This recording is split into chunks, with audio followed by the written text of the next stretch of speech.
أعوذ بالله من الشيطان الرجيم. بسم الله الرحمن الرحيم.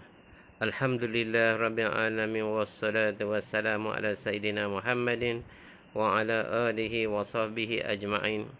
سبحانك لا علم لنا إلا ما علمتنا إنك أنت العليم الحكيم. رب اشرح لي صدري ويسر لي أمري واحلل من لساني يفقهوا قولي. Allahumma aftah lana hikmataka wa anshur alaina min khazaini rahmatika ya arhamar rahimin.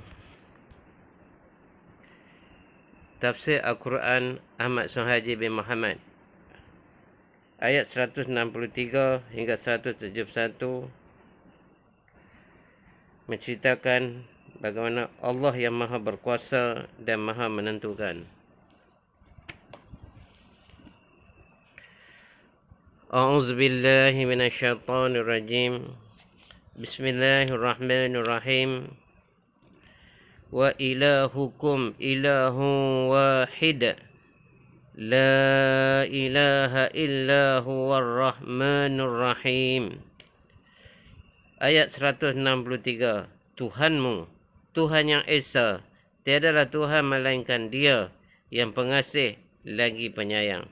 Huraiannya, sebabnya ayat ini diturunkan kerana orang-orang kafir Quraisy bertanyakan kepada Nabi SAW tentang sifat-sifat Allah.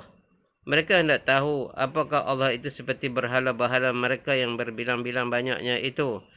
Maka untuk menolak sangka-sangka mereka yang sesat itu sambil menjelaskan tentang Tuhan yang sebenar, diturunkan ayat ini dan juga beberapa ayat yang lain yang semaksud dengannya.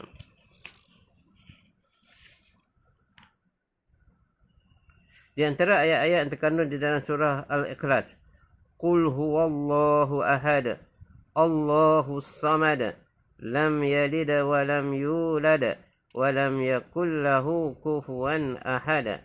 Katakanlah olehmu ya Muhammad, Allah itu Esa, Allah itu tempat meminta, tiada dia beranak dan tiada pula diperanakkan, dan tak ada seorang pun yang menyerupainya.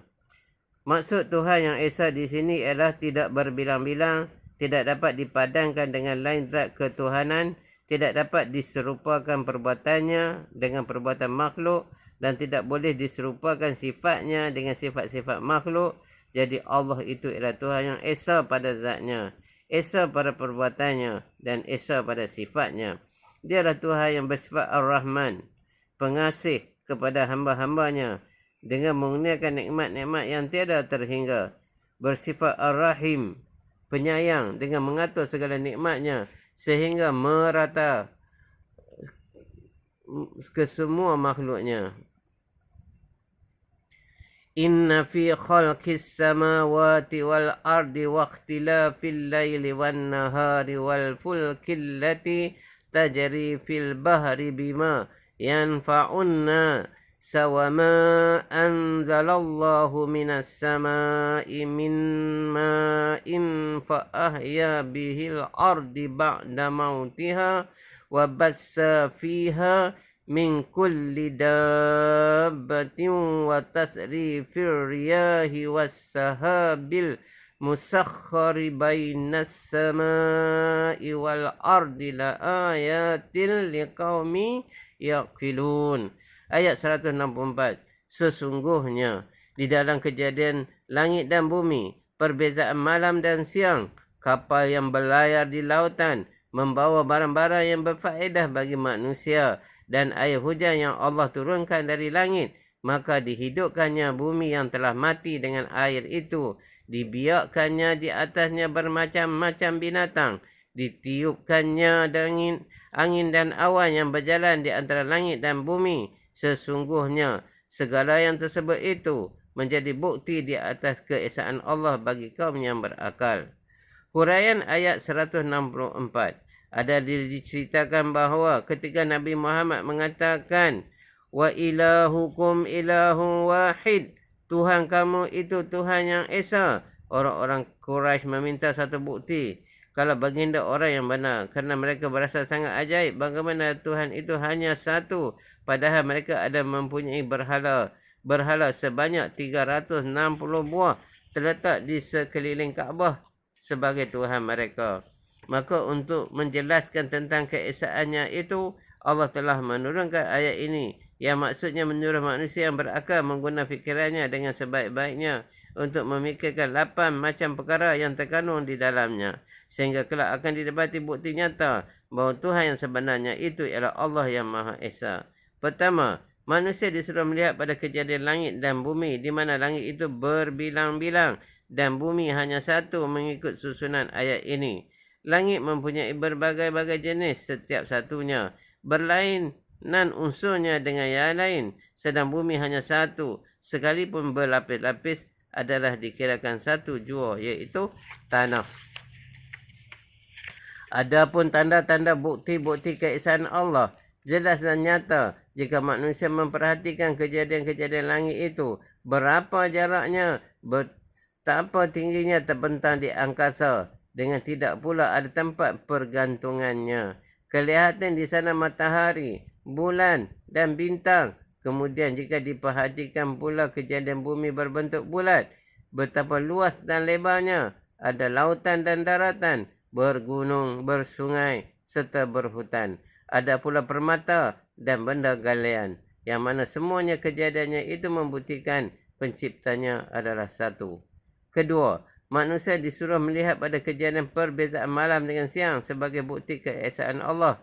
Malam pergi, siang pun datang dan begitu sebaliknya. Kedua sentiasa berjalan silih berganti tanpa berhenti. Terkadang malam lebih panjang dari siang dan terkadang lebih pendek pula. Terjadilah suasana yang dikatakan gelap dan suasana yang dikatakan terang. Kehidupan manusia akan teratur dengan adanya malam untuk berehat, siang untuk berusaha. Para ulama mengatakan malam lebih dahulu dari siang. Dan setengah yang lain mengatakan sebaliknya. Yang mengatakan malam lebih dahulu dari siang. Berdasarkan kepada ayat ini kerana Tuhan menyebut perkataan Al-Lay lebih dahulu daripada An-Nahar. Maka dengan ini penempatan hari bulan Islam dimulai dengan malam dan disudahi dengan siang. Ketika manusia disuruh melihat kapal berlayar di laut, bukti keesaan Allah di sini bahawa kapal yang syarat dengan muatan dan penumpang boleh terapung-rapung di permukaan laut tiada tenggelam. Bahkan boleh berlayar dari satu pelabuhan ke pelabuhan lain dengan menempuh ombak dan badai yang sangat kencang. Tiadalah penyelamat pada masa mengharungi lautan yang berbahaya itu kecuali Allah. Keempat, manusia disuruh melihat keuntungan yang didapati oleh orang yang berlayar dengan kapal tadi kerana membawa barang-barang dagangan. Bukti keesaan Allah di sini iaitu sekiranya Allah tidak teguhkan hati orang-orang mengharungi lautan itu, nescaya tidak akan tercapai cita-cita hendak membawa perdagangan yang berakhir dengan keuntungan. Allah telah menyengaja menjadikan tiap-tiap negeri mempunyai hasil-hasil yang tersendiri yang tidak dipunyai oleh negeri lain. Begitu pula Allah telah menyengaja menjadikan masing-masing negeri berhajat dengan yang lainnya. Lalu diadakan perhubungan laut dengan menggunakan kapal-kapal yang membawa hasil-hasil suatu negeri untuk dipertukarkan atau diperdagangkan. Dengan demikian terjalinlah perhubungan yang rapat di antara beberapa buah negeri dan masing-masing mengecap keuntungannya. Sehingga tidak mahu memencilkan diri disebabkan hendak mengejar keuntungannya ialah pelaut, pengembara, pemodal, pedagang, penjelajah dan yang seumpamanya. Tidak mengindahkan bahaya, tidak takut rugi, disewanya bahtera dan dilayarkannya kapal. Keberanian mereka ini tidak lain tidak bukan kerana Allah telah mengundangkan mereka azal yang kuat, kemahuan yang teguh dan hati yang penuh tekad. Kelima, manusia disuruh melihat kepada hujan. Allah turunkannya dari langit bahawa Allah menjadikan air hujan sebagai punca kehidupan semua makhluk yang bernyawa dan tumbuh-tumbuhan. Tuhan menurunkan dia dengan kadar yang dikehendaki dan dihajati. Ada tempat-tempat yang dituruni hujan dan ada pula yang tidak. Keenam, manusia disuruh melihat bagaimana Allah telah membiarkan jenis makhluk yang melata di muka bumi. Perhatikanlah bahawa manusia itu berasal dari keturunan yang satu iaitu bapa kita, Adam AS. Tetapi kemudian telah menjadi berlain-lainan warna kulit, berlainan-lainan bahasa pertuturan, berbagai bentuk tubuh badannya, bermacam-macam tabiat, perangai dan akhlaknya. Maka kiaskan pula lah kepada lain-lain makhluk dari jenis binatang dan tumbuh-tumbuhan. Ketujuh, manusia disuruh melihat bagaimana Allah meniupkan angin. Allah menjadikan angin dari zat yang amat halus tidak dapat dilihat oleh mata, tidak dapat dicekau dengan tangan, tetapi kekuatannya luar biasa. Ia dapat menumbangkan pokok, menerbangkan batu dan membinasakan bangunan yang besar-besar. Namun begitu dengan adanya angin atau udara pula semua yang bernyawa menjadi hidup. dan dengan ketiadaannya walau hanya sekelip mata, semua yang ada di muka bumi akan mati busuk dan rosak binasa. Kelapan manusia disuruh melihat bagaimana Allah menjalankan awan yang berada di langit dan bumi. Awan yang berarak-arak di angkasa yang mengandungi air yang tidak terpermanai banyaknya. Kalau ditimbang beratus ribu tan beratnya, dapat mengairi gunung dan bukit, membanjiri lurah dan lembah. Sedikit pun tidak ada tiang yang menongkatnya, tidak ada gantungan yang menahannya. Sungguh pelik dan ajaib, dapat ia melayang-layang di udara, ringankan bagaikan kapal yang berterbangan. Kemudian menamburkan biji-biji air perlahan-lahan diserentak datang menghempap. Maha suci Tuhan yang menjadikan keajaiban alam. Sesungguhnya 8 macam gambaran tadi yang merupakan gambaran-gambaran hidup dan sentiasa berada di depan mata. Apabila si pemerhati tiada, ia juga terbuka mata hatinya, akan sia-sia sahajalah kurnia Tuhan yang paling mahal pada dirinya, iaitu akal yang sihat, fikiran yang waras, yang dapat menyingkapkan bahawa di sebalik keajaiban alam tadi tersegang bukti yang menunjukkan kekuasaan Tuhan dan keesaannya. Wa minan nasi man yattakhidhu min dunillahi andadan yuhibbunahum ka hubbillah walladzina amanu ashaddu hubban lillah walau yaral ladzina zalamu idh yarawna al'adzaba annal quwwata lillahi jami'an wa anna allaha shadidul azab. Ayat 165. Setengah manusia ada yang menjadikan berhala-berhala itu Tuhan selain Allah, mempersekutukannya. Mereka mengasihinya seperti mengasihi Allah. Tetapi orang-orang yang beriman itu amat kasih kepada Allah. Jika engkau lihat orang-orang yang anaya ketika mereka melihat siksa Allah, sesungguhnya kekuasaan itu bagi Allah semuanya, dan sesungguhnya Allah itu amat menyiksa. Huraiannya, orang-orang yang dimaksudkan dalam ayat ini ialah orang musyrikin, iaitu orang-orang yang menyekutukan Allah. Mereka telah mempertuhankan patung-patung ataupun berhala-berhala dan memuja ketua-ketua sendiri. Ini bermakna mereka mengasihi benda-benda itu seperti halnya orang-orang mukmin mengasihi Allah. Bahkan orang-orang beriman itu benar-benar sangat kasih kepada Allah. Orang yang menyekutukan Allah itu telah disifatkan sebagai orang yang anaya. Kalaulah mereka tahu akan besarnya siksaan dan bahawa kekuasaan itu semuanya ada di tangan Allah, nescaya tiadalah mereka menyekutukannya. Yara.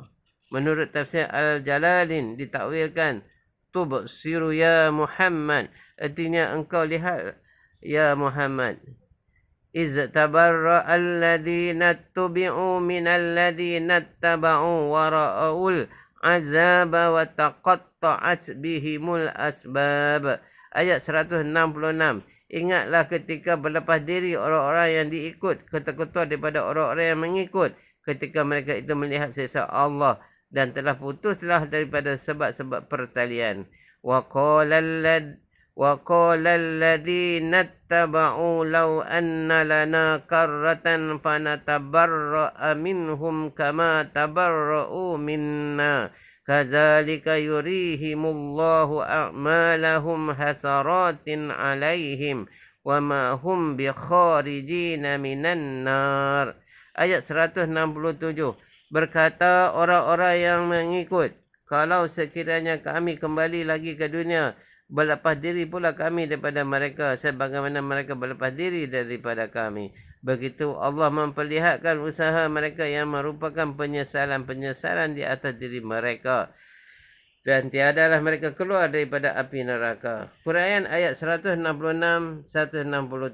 Ayat 166 dan 167 ini memberitahukan hal ketua-ketua yang dahulunya di dunia dipuja-puja oleh pengikut-pengikutnya, sehingga pemujaannya sampai ke peringkat ketuhanan. Bila mereka dikumpulkan di akhirat kelak dan dapat melihat siksa Allah yang disediakan untuk mereka, ketika itulah ketua dan pengikutnya masing-masing hendak melepaskan diri, kerana ternyata pekerti mereka di dunia dahulu adalah sesat.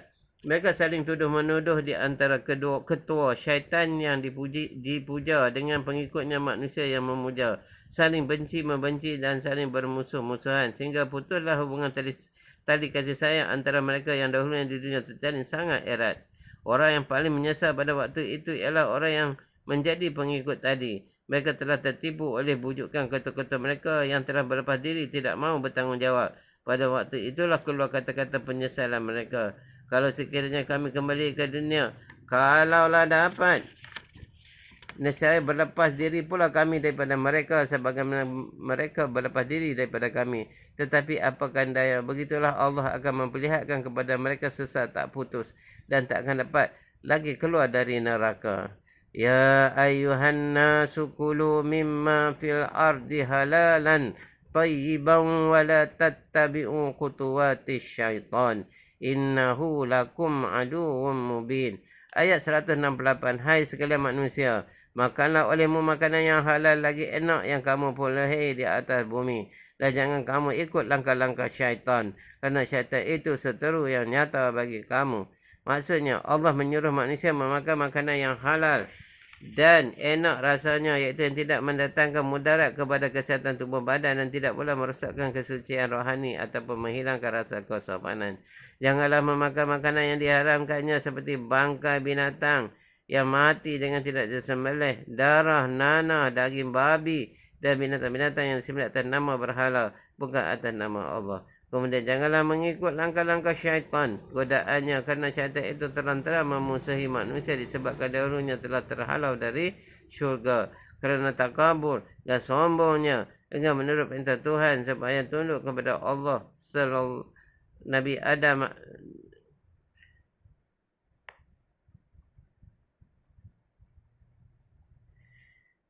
enggan menurut perintah Tuhan supaya tunduk kepada Adam AS. Maka sejak keluarnya dari syurga, ia sentiasa bercita-cita hendak mencelakakan manusia sebagaimana ia dinyatakan Tuhan pada ayat seterusnya. Innama ya'murukum bis-su'i wal fahsya'i wa an taqulu 'ala Allahi ma la ta'lamun. Ayat 169. Sesungguhnya syaitan itu menyuruh kamu berbuat kejahatan, dosa dan keji-keji serta mengadakan perkataan terhadap Allah tentang sesuatu yang tidak kamu ketahui. Jelasnya syaitan itu kerjanya ialah menggoda manusia supaya melakukan kejahatan dan perbuatan-perbuatan fahsyak. Artinya ialah membuat kejahatan yang melampau batas atau kejahatan yang dikenakan hukum had, sebat atau dera seperti zina dan lain-lainnya. Juga syaitan itu menganjurkan manusia supaya memperkatakan sesuatu yang dusta terhadap Allah yang sekali-kali tidak datang dari sisinya atau rasulnya. Di dalam hadis ada disebutkan tentang bagaimana tipu daya syaitan itu merasuk manusia dengan menerusi saluran darah. Wa idza qila lahum ittabi'u ma anzalallahu qalu bal nattabi'u ma alfaina 'alaihi aba'ana awalam kana aba'uhum la yaqiluna syai'an wa la yahtadun. Ayat 170.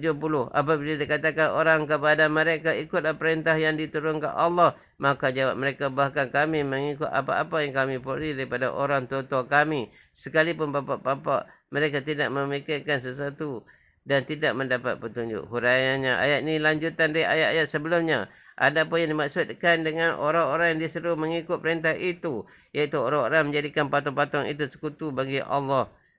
May yattakhizu min dunillahi andada, iaitu orang-orang kafir Quraisy bila disuruh mereka berkata, bahkan kami mengikut apa yang kami peroleh daripada orang tua-tua kami, turun-temurun menyembah berhala, mengharamkan apa yang hendak diharamkan dan menghalalkan apa yang mereka halalkan.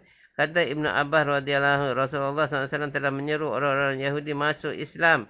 Maka berkata orang-orang Yahudi itu, iaitu Rafiq bin Kharijah dan Malik bin Auf, bahkan kami mengikut apa-apa yang kami boleh daripada orang tua-tua kami kerana mereka lebih baik lagi dari kami. Maka Allah telah mengeji pekerti mereka dengan firman-Nya,